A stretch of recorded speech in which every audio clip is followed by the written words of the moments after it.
bwa kulya mmere. Immediately olumala okulya emmere tugenda giriira eddakiika 2 tumale tusaalire tuve wano tugende eri. Enteekateeka ezisinga zonna ziri eri insha Allah.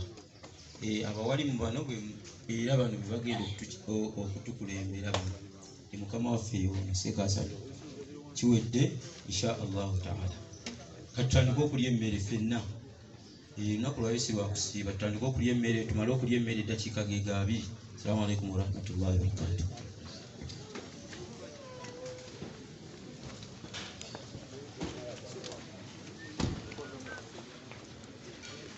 Tuli wano maka ga Eddy Kenzo ag'ebuziga era nga Bismillahirrahmanirrahim.